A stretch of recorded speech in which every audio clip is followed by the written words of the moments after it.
సామాజిక కార్యకర్త దారుణ హత్య అంట భూపాలపల్లిలో. సామాజిక కార్యకర్త అంటే వాళ్ళు ప్రజల దాదాపుగా ఎక్కడ అన్యాయం ఉంటే అక్కడ పోతులు సామాజిక కార్యకర్తలు ఉంటారు. అంటే నిజాలు మాట్లాడతారు వాళ్ళు, దాదాపుగా అబద్ధాన్ని ఒరుసుకోరు. అట్టనే మన రామలింగమూర్తి అని ఏది మన భూపాలపల్లిలో చిన్నపాటి లీడర్ అంట. ఆయన గతంలో ఏంది బీఆర్ఎస్ పార్టీలో వాళ్ళ భార్య కౌన్సిలర్ గెలిచిందంట. ఇక రాజకీయం చేసుకుంటున్నాం, చిన్న చిన్న పంచాయలు అయ్యో చెప్పుకుంటా. వాస్తవానికి మంచి వ్యక్తి, ఏడ తప్పు ఉంటే అక్కడ దాన్ని ఎదుర్చుకుంటూ పోయే వ్యక్తి ఆయన.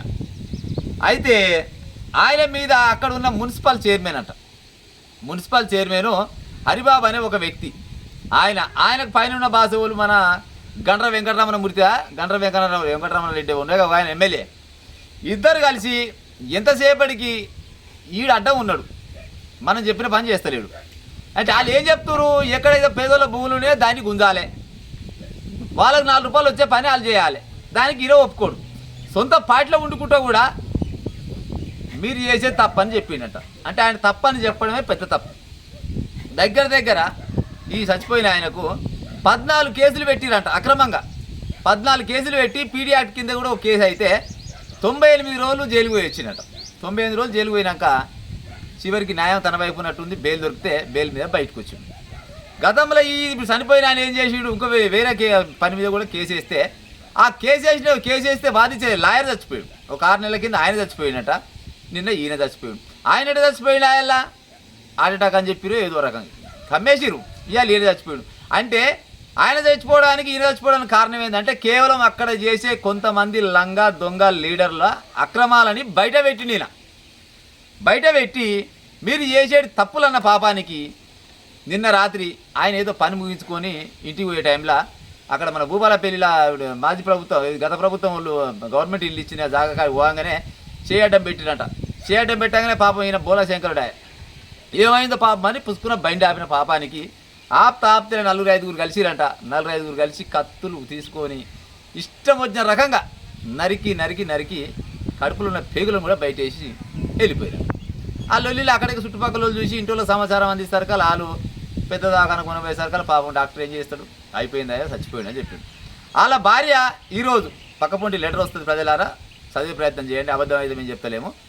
వాళ్ళ భార్య ఎస్ఐ గారికి ఏం పిటిషన్ పెట్టింది, ఇలా నా భర్త రామలింగమూర్తి, నేను గతంలో బీఆర్ఎస్ పార్టీ నుంచి ఒక కౌన్సిలర్గా గెలిచిన, నా భర్త అన్యాయాల పైన చాలా కొట్లాడుతుంటే ఆ పోలీస్ స్టేషన్ ముందర ఉన్న జాగ పాడైపోయిన ఆ జాగతోటి వచ్చింది ఇది అంత పంచాయి. ఆ జాగ ఎంతసేపటికి మాది కాదని మా దగ్గర ఉన్న కొంతమంది లోకలను కలుపుకొని వాళ్ళ పేర్లు కూడా అవపడితే మీరు చూసే ప్రయత్నం చేయండి ప్రజలారా.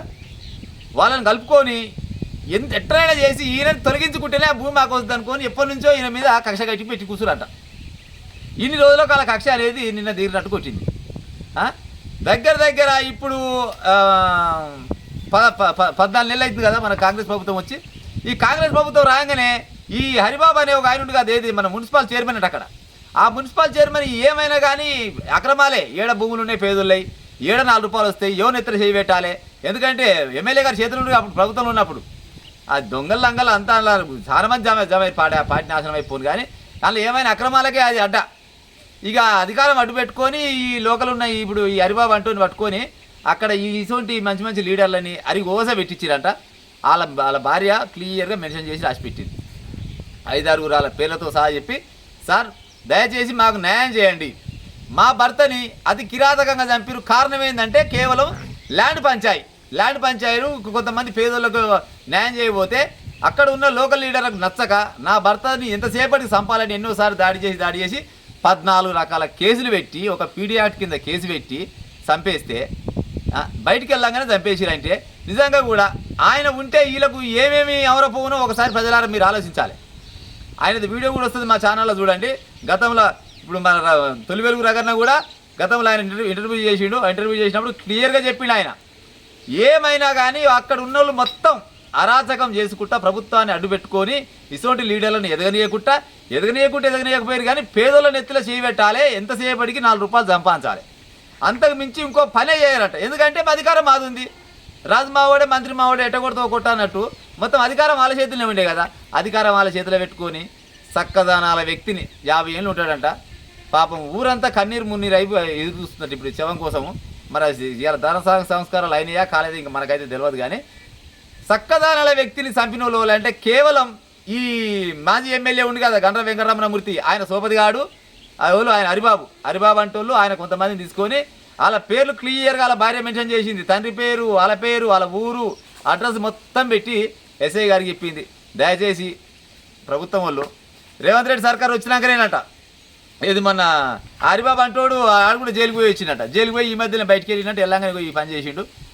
దయచేసి ఓ రేవంత్ రెడ్డి గారు ఈ హత్య వెనుక ఎసవంటి పెద్ద పెద్ద తలకాయలు ఉన్నాయో నిజంగా సీముని ఎత్తురుంటే ప్రభుత్వానికి ఈ హత్యని మొత్తం, ఈ హత్య వెనుకున్న కుట్రని మొత్తం తీగబట్టి లాగితే డొంక కదిలినట్టు వన్ బై వన్ ఏ ఒక్కరిని కూడా ఇచ్చిపెట్టొద్దని భూపాలపల్లిలో ఉన్న ప్రజలంతా, తెలంగాణ ఉన్న యావత్ ప్రజలంతా ఎదురు చూస్తారు. ఎందుకంటే దాదాపుగా ఏ ఊళ్ళో పోయినా కానీ ఎన్నో ఒకడైతే వ్యక్తి ఉంటారు. చాలామంది, కొంతమంది ఇప్పుడు అక్రమంగా సంపాదిస్తూ కొంతమంది ఉంటారు, కానీ ఎదిరిస్తోళ్ళు కూడా ఉంటారు కదా. మరి ఎదిరిస్తోళ్ళకి ఇట్లా చంపాలంటే మరి ఇక ఎట్ట ముందర పడతా చెప్పు, ఇక పేదోళ్ళు బతుకోద్దా?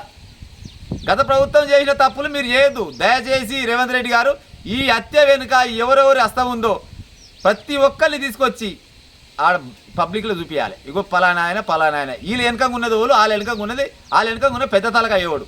ఇవన్నింటినీ తీసుకొచ్చి ప్రజలకు చూపిస్తే ఆ చనిపోయిన వ్యక్తికి ఏమైనా న్యాయం చేస్తుంది. ఇప్పుడు చచ్చిపోయిన పానం అయితే రాదు, కానీ మరీ కిరాతకంగా, దారుణంగా, ఘోరంగా చంపి ఆయనని కత్తిపొట్లు ఒడిసి చంపితే భార్య పిల్లలు ఏం కావాలి అంటే జనాల వైపు మాట్లాడితే గిట్ట చంపుతారు సన్నాసులు. ప్రజలారా, ఇప్పుడు ఆ భూపాలపల్లి చుట్టుపక్కల ఊర్లలో పోతే మొత్తం ఉడుకుతుందంట. ఇక పోయేస్తాం ప్రజలారా.